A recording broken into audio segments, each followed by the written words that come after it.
welcome back to another episode of Mixed Feelings. I'm your host, Kira Bria. So today I wanted to talk about Miss Taylor Swift's Red, Taylor's version, which I'm sure you know what I'm talking about, but if you don't know what I'm talking about by Taylor's version, basically she didn't own her music before, and so she remade the album and she owns it this time.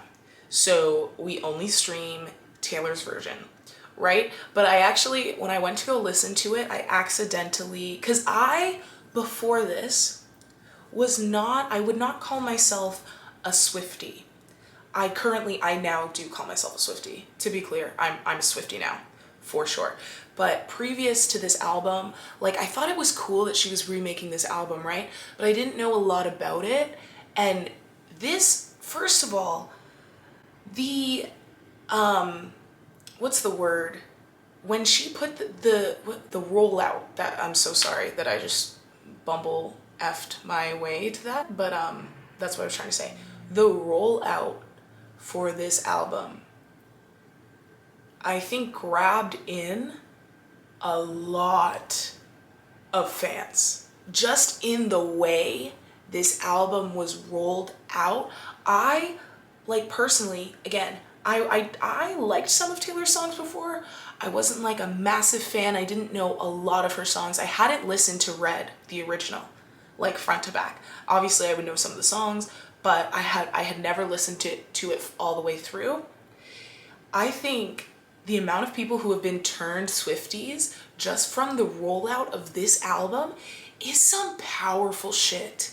Like, we really, really need to give props to Taylor for being one of the first women I can't think of a woman in music controlling her narrative this much and this way, literally ever. I can't think of a time, right? Because for her to take such a terrible situation for her, she doesn't own her music, right? And to just re-record that shit so successfully and with such a specific intention and narrative that it grabs everyone in the world's attention to be like, oh, okay, Taylor Swift, I see you. Maybe I am a massive fan. I am currently a massive fan because, this album, first of all, when I went to go listen for the first time, I accidentally clicked, because I just typed it in and clicked, right? I accidentally clicked the original version, and I was like, oh, why is it, there's only like 14 songs on that version, and the TV one, Taylor's version, has like 30. So I was like, oh, this isn't the right one. And I was like, I clicked on All Too Well, and I was like, oh, okay, this is the old version. But I listened for a second, and obviously it's a good album, obviously. And then when I realized that wasn't it, I went to the new version, Taylor's version. I listened to All Too Well, and I started crying, because to listen to it back to back, I know you shouldn't stream the old version, but just stream it for like 2 seconds and then go to the new version, because what happened to me when I did that is what it felt like was when you get a little bit older and you revisit something that's very familiar to you, whether it's your hometown or like your old childhood bedroom, or like for me, because I'm a dancer, I related it to dancing. Like when you learn a combo years ago, or you learn a dance years ago, and then the song comes on 4 years later and you start doing the dance and you're like, oh my God, this is completely the same but completely different. Completely the same but completely different. That's what it felt like when I listened to her old version into her new one. And I just started crying, because there's like a new, obviously, maturity and insight in her voice when she's saying these lyrics about like her past heartbreak, but the feelings are still there.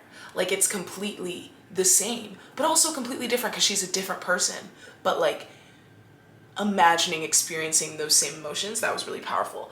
But we need to talk about Jake Gyllenhaal. We need to talk about All Too Well. We need to talk about it. We need to talk about the short film that I watched just this morning, and I cried my eyes out. I was not expecting to be so impacted by the short film, because first of all, I'd already seen most of it just online in people's reactions to the album and people like pointing out different parts of the film and talking about it, which I will get into, and people's different theories. It's actually, I saw somebody comment this today on a TikTok I was watching about somebody's theory about her new album coming out maybe. It's really fun to be a Taylor Swift fan because there's a lot of like hidden eggs and like you can do a lot of guessing about what's to come and stuff like that and what things mean and what her intention was, yada yada. But I didn't realize how brilliant she was as like a writer and a storyteller and just like a director, curator, creative person. Like she's a genius, because if you haven't seen All Too Well, the short film with Dylan O'Brien, it's on YouTube, go watch it. First of all, it's like obviously beautifully shot, right? It's very aesthetic and beautiful. And then the 10-minute version of All Too Well, right? Which first of all, people have been talking about, they don't think it was all written back in the day. They think some of it was written in 2021, the 10-minute version of All Too Well. And I 100% agree. I do 100% agree. And I don't care. And I don't care. I don't care if she tells me it was written when she was 21 and I believe her, but I also don't. I literally don't care because it's so good. I don't care if she wrote some of the lyrics yesterday. I don't care because I think the 10-minute version, from what I saw, the genesis of that was her in an interview saying like when she first wrote All Too Well, there were so many lyrics and it ended up being like a 10-minute song. And she had to cut it down, and also saying like 30 songs is too long for an album. Like she's basically saying things that I'm sure her manager and her label or whatever told her that she doesn't fully agree with, right? Because she probably wanted to have the long song and all of the songs on the album. But I think that interview probably caused people to be like, where's the 10? I saw a TikTok of a guy saying he was the one to ask where the 10-minute version was, and she was on live and she was like, oh, it's in a drawer somewhere. But it's still really cool to see this come to life as the 10-minute version. And what she has, like, I'm honestly getting emotional just from the fact that she was so successfully able to turn her pain into something beautiful. Like, I'm stunned at her ability to transmute energy. Like, for something that came from pain to not only be made into a song, but like a 10-minute long version that almost a decade later, she pulls out and makes a short film and says, yeah, this is exactly what happened. And this is exactly what you did to me. And fuck you. Oh my God, sorry. Sorry, my mic just fell. I'm so sorry.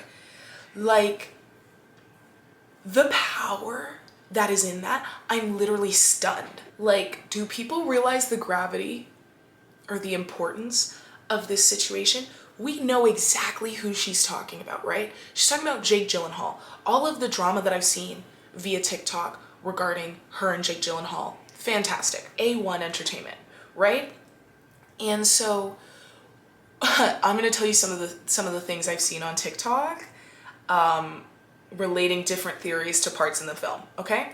I have learned so much about the lives of Taylor Swift, Jake Gyllenhaal, kind of Blake Lively, and like other celebrities that are adjacent to them. I've learned more about them than I have ever in my life, than I've learned about anyone ever in my life, right? So apparently Jake Gyllenhaal used to date, oh my gosh, is her name Kirsten Dunst? Now I have to look it up. I was right. Her name is Kirsten Dunst. I know her from Bring It On because I am the kind of bitch to know her from Bring It On. But most of you probably know her from Spider-Man, which I have never seen. And I'm not sorry, okay? Maybe one day, not right now. But, so apparently Kirsten Dunst dated Jake Gyllenhaal, right? And obviously, I didn't know this. That's like a little bit before my time. What people are saying is that in All Too Well, there's this kiss scene where, okay, first of all, they're like dancing all willy-nilly, very free form. And then there's a very deliberate camera shot. One of them is lying down and one of them, their head is like right on top and they kiss like upside down, right? And the theory is that that shot is supposed to tie back to that Spider-Man kiss where they're hanging upside down and they kiss each other. And the reason that they're saying that Taylor directed this kiss to be specifically this way, because I didn't realize she was such like a red herring egg planter person. That kiss from All Too Well is supposed to direct you or remind you of the Spider-Man kiss, because Kirsten Dunst used to be with Jake Gyllenhaal, and it's supposed to symbolize that he was trying to create his relationship, recreate, I should say, his relationship with Kirsten Dunst, with Taylor. So when they were dating, I just looked it up because I didn't remember the exact age gap. It's a 13-year age gap. When they were dating, she was 19 and he was 32. So that is weird. And I mean, okay, for somebody to be in their teens and the other person to be not even in the next decade, but the one after that, that's a problem. Like, I think whenever there's a teen involved, it's already a little bit sketch if you're gonna be like 10 years older, because it's like, why are you with a 19-year-old? But then 13 years, you're not even in your 20s, you're in your 30s? Yeah, that's a little weird, right? And so I really understand her need to put that in of like you were just trying to recreate this old relationship you had with me because I was impressionable and you could form me into whatever kind of girlfriend you wanted, and you were just trying to recreate something that you missed. And the fact that the kiss, the upside down kiss, I think it happens right when she says, when you lost the only real thing you've ever known. And that's when I was like, oh, they're completely right about the reference to Spider-Man, because just the way it hit of like, when you lost the only thing you've ever known, I think she's saying like, you miss what you lost with Kirsten, and so you're trying to recreate it with me. And that's messed up. Now let's talk about the gaslighting in the kitchen after the dinner. First of all, that whole scene triggered me. Like the dropping the hand.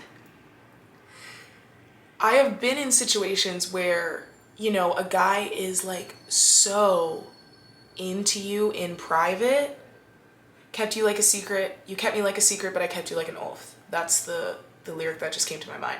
Because I've been with someone who was like very into me in private, but was embarrassed to show affection in real life. And they would be cool to show affection around me if it was like one of my events, one of my shows. But if they had a show, no cuffing, no touching, no showing that we're together. So I was very triggered when she tried to reach for his hand and he like drops it and pats it. I was hurt.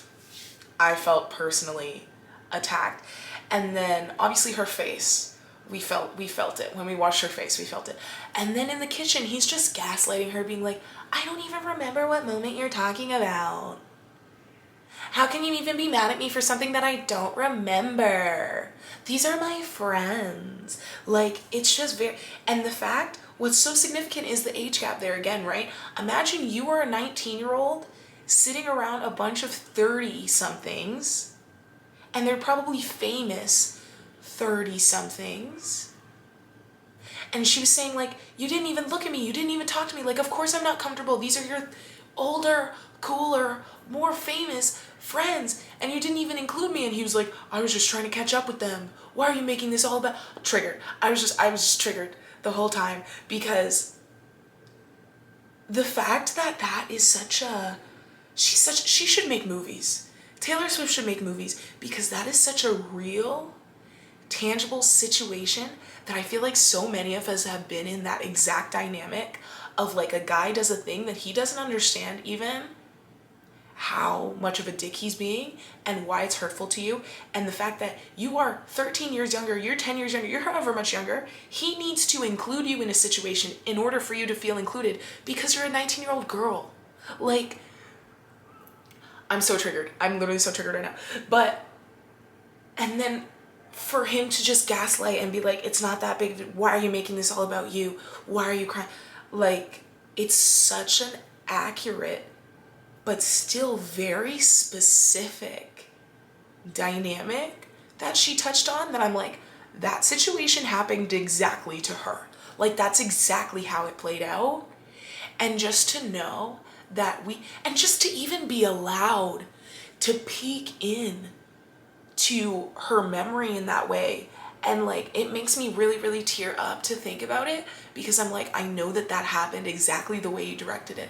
Like, I know that because it was so accurate and so relatable, and I know exactly who it happened with. That is a crazy amount of like power over her own narrative that I have not seen a woman be able to have literally ever.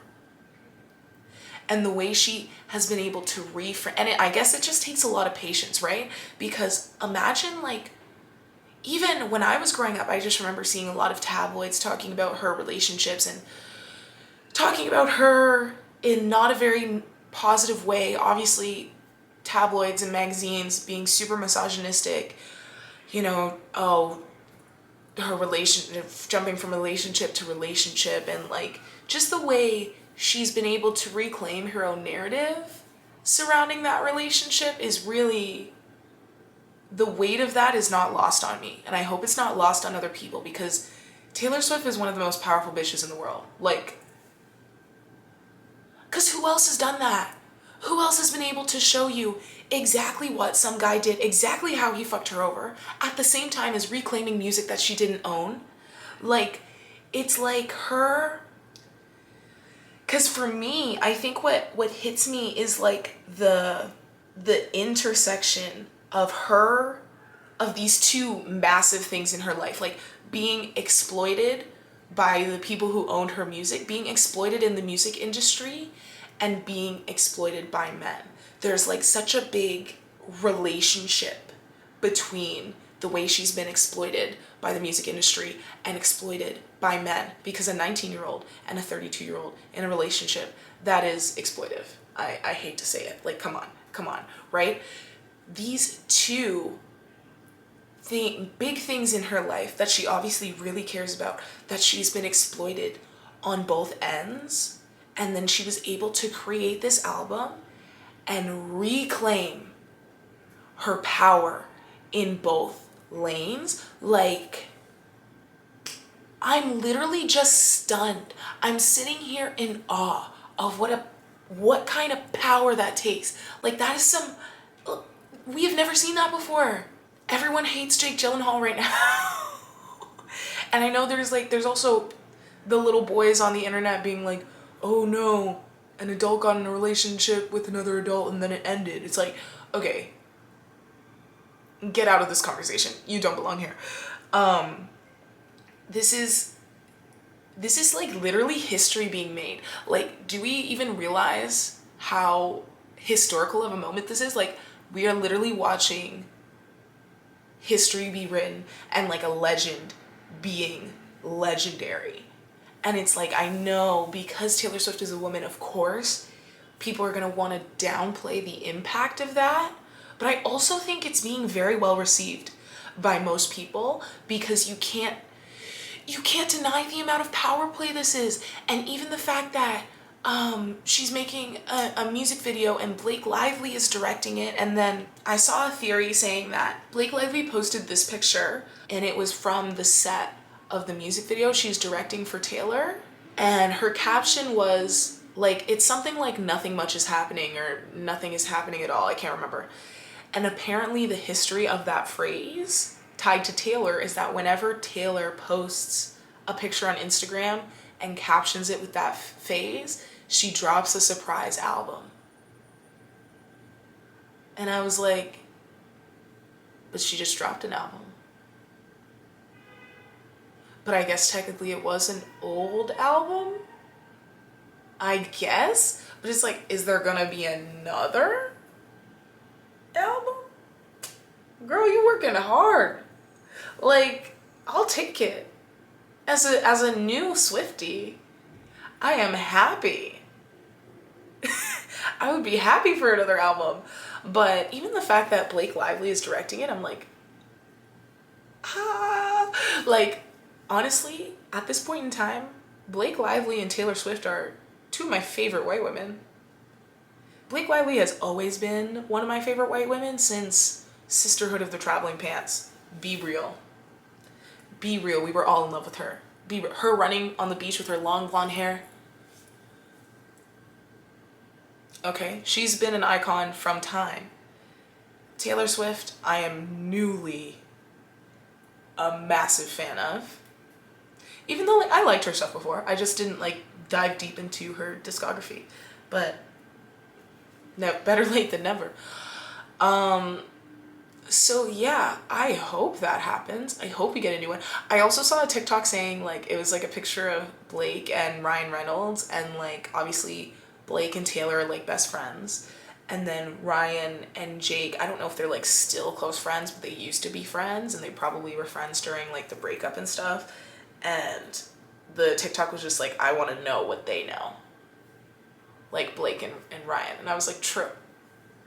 True. I also want to know what they know, but at the same time, I feel like we know a lot. We know a lot more about this relationship than I think we do about a lot of relationships.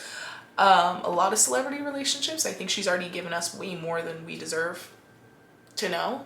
But I think it's very healing for a lot of us to see our experience reflected in a celebrity's life, but also a celebrity's art.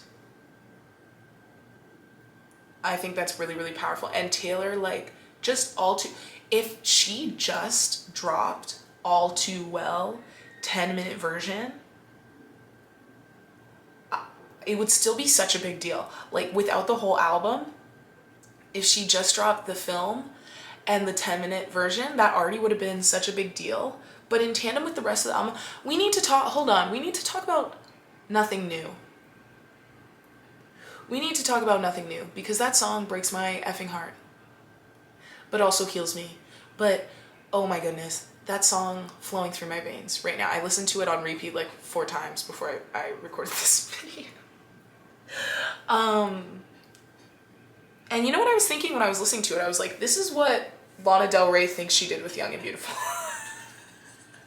Not that that's not a good song, but Lana Del Rey, we all know I have some issues with her, but Nothing New is like such a poignant song as well. Cause it's like, just even the beginning, it's like, society tells you to have fun, but then they make fun of you. They tell girls to go have their fun. But then when the girls go do it, they slut shame them and call them a waste of space and say, you shouldn't be partying, you should be a good girl staying inside. Okay, the lyrics for Nothing New are, they tell you while you're young, girls go out and have your fun, then they hunt and slay the ones who actually do it. Hurts. That hurts in my heart. That hurts me. Next line. Criticize the way you fly when you're soaring through the sky. Shoots you down and then they sigh and say, she looks like she's been through it. That's what reminded me of Britney, because the whole Britney situation was so interesting because the tabloids literally did this to her, and everybody and everything they were saying about her, that's a big part of what tormented her. And then afterwards to be like, wow, looks like she's going through it. Yeah, the fuck she is going through it because you put her through it. Just this whole, like, Taylor, this album, it's really touching at very specific points of womanhood that, like, you can feel. It's so specific. And it's, like, inexplicable except for, like, in the lyrics and the emotion. Like, I feel everything she's saying because it's something that we all like literally inherently experience. Like the go have fun, but don't. Fly high, but don't. Oh wow, you're not doing good? I wonder why. Like all of these aspects of being a woman that are actually really, really integral to our experience, she's touching on in such a poignant way. And Phoebe as well. How can a person know everything at 18 but nothing at 22? Hurts. That hurts me. That hurts me to read. That hurts me to hear. It hurts. It hurts. It hurts. It hurts. I can't. This album is already a classic, obviously. Obviously already a classic. Obviously something that women are going to show their daughters one day, and who knows, I'm sure Taylor will be doing great things then too. But I am like beyond impressed and beyond interested. Like even the way I saw Taylor made a TikTok. It was like one of those I understood the assignment TikToks, and I think the caption was like, I guess people asked for the written out, like handwritten version of the 10-minute All Too Well, and she put it, and they wanted vinyl, and she put the lyrics like inside the vinyl cover. And I was like, this woman is a genius. This woman is simply a genius.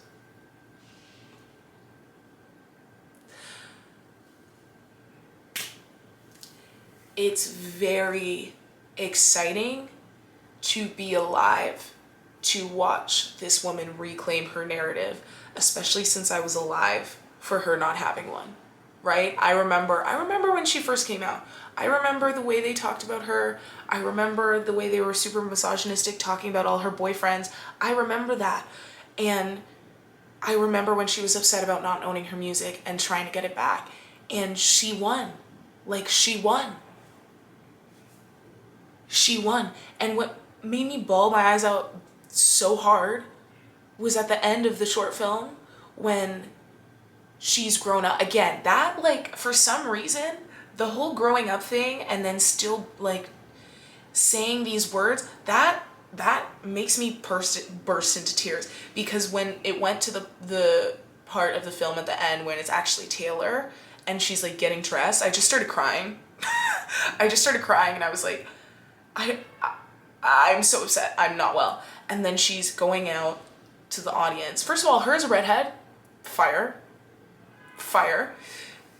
She goes out to the audience, and I watched somebody break this down on TikTok. That's why I know what she's saying, even though you can't actually hear her voice. It's just the song. But she's saying the lyrics of the beginning of the song. Like, something about it felt like home somehow. And that is the moment that you see her transmute her pain into something beautiful and something relatable and something that can help other people, something that other people relate to and can cry to. And then to see Dylan O'Brien, well, okay, so here's the thing. I thought at the end of the film that it was still Dylan O'Brien, but I saw a TikTok saying that the red scarf guy, because he's obviously wearing her scarf at the end, the one she went in with at the very beginning and left there, and he still keeps because it smells like innocence and reminds him of her. The red scarf guy I thought was Dylan O'Brien. It looks a lot like Dylan O'Brien from the back, but come to find out, some girl on TikTok said red scarf guy is my ex, who is a gaslighting piece of shit, and Taylor did a good job casting because he's been doing field research and been in character for years. He's been method acting for years. And I was like, that is hilarious. So I guess the guy at the end is not Dylan O'Brien. It's another gaslighting asshole. So good to know. Good to know. But just the fact that he was watching from outside the window, and I was like, that's such a metaphor for the fact that, like, obviously Jake is seeing all this happen, right? Obviously Jake has seen Taylor reclaim her narrative and just has to deal with it. Like, just has to deal with the fact that, yeah, a woman is successfully telling her story about you and how she grew through you and past you. And she is way more successful for doing so, and you just have to sit there and watch through the fucking glass. Wearing her scarf. Like, yeah. Beautifully done. Amazing album. Amazing film. Genius. And that is all I have to say. So, thank you so much for watching and or listening. Don't forget to like and subscribe and give this podcast a 5-star rating if you're listening. Share this with your friends. And follow me on Instagram @KiraBria. And yeah, that's it. I hope you have a wonderful week, and I will talk to you next week. Okay, bye.